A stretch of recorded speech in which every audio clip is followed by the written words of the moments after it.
Yo, what up? It's Terrell from Hall of Fame, D-Line, and this is Bully Rants. This topic is one that I got a lot of questions about as far as the line go. There's the D-Line, there's the Dax line, there's Remy line, there's lines everywhere. A lot of it's just names. I know in my case, D-Line is just a name.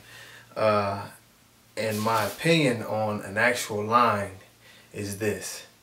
Basically, I feel like you need 5 generations. You know, if you call yourself having a real line, you need 5 generations of your own dogs in your own yard that you've bred to your way for certain characteristics. That leads me to the second point. The dogs have to have some kind of criteria for the characteristics of your line. You can't just scatter breed and have 1,000 different looks and say you have a line.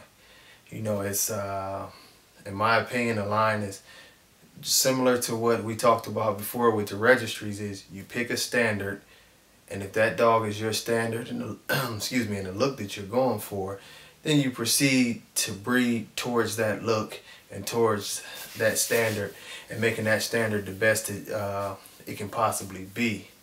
And you know, I mean, you know, of course, we've talked about Razor's Edge and some of the other lines. And my opinion on those are, honestly, it just can't really be considered a line.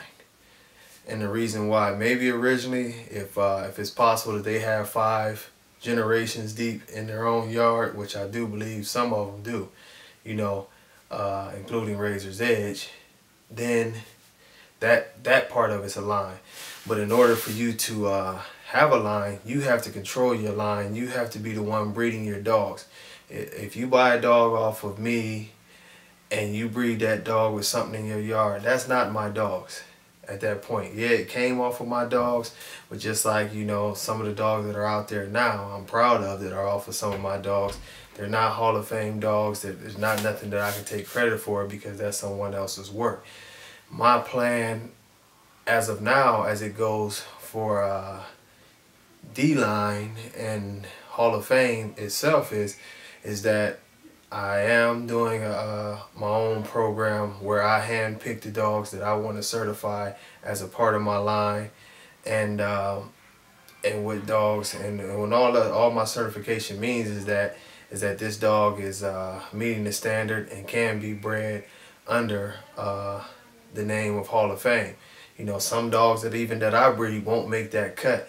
But, you know, after 5 generations of doing that, and dogs that I've bred and or the people in my crew have bred that are a part of the Hall of Fame and D-Line family, as we come together to do this, then we can say that these dogs are officially a line, because we have controlled and we have manipulated the dogs to what we wanted them to be, and we are totally responsible for that. You know, as far as everything else you guys see right now, and I hope I don't offend somebody, but I'm pretty sure I will, it's no such thing as having a line and 90 kennels being a part of that line. It's just not. You know, that's what you call massive scatter breeding, and that's why you see with these lines today 50 different looks. You know, even the people who say it's a new line or whatever, you'll notice within a year or two, Dax line, none of the dogs will look like Dax. It's guaranteed. You know, Gotti line, none of the dogs look like each other. Razor's Edge is 7 or 8 looks that could be considered Razor's Edge, you know. And, you know, those are the lines out right now. And pretty much that's why bullies, as we look at it right now, don't have a true identity and really don't have a leading bloodline. We got a lot of names, but we don't have a leading bloodline. And to this point, I don't think anyone has really laid down the gauntlet to say that I have a real line, a real distinct look, and generations upon generations to prove this look, consistency, and it's locked in. And it's not a horrible thing because it's a very young breed, but at some point in time, if you're going to represent yourself and say that you have a line, you know, be responsible for what you putting your name on, and be responsible for the quality. You know, as far as me personally, when I do it, I want to be able to guarantee whoever's getting a dog from Hall of Fame and with my signature on that certificate, that I know what's in this dog, I know what the dog is capable of, I know what the dog is made of. It's no debates about if I mixed, you know, a Malamute into it or anything of that nature, because I myself personally can say that I did this and this is what it is. So with all that being said, as far as lines go, I don't think that we have a line at all.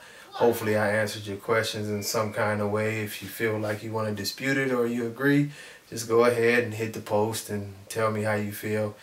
It's not that serious. It doesn't have to be an argument. It's always great to talk dogs. All right, take it easy. Peace.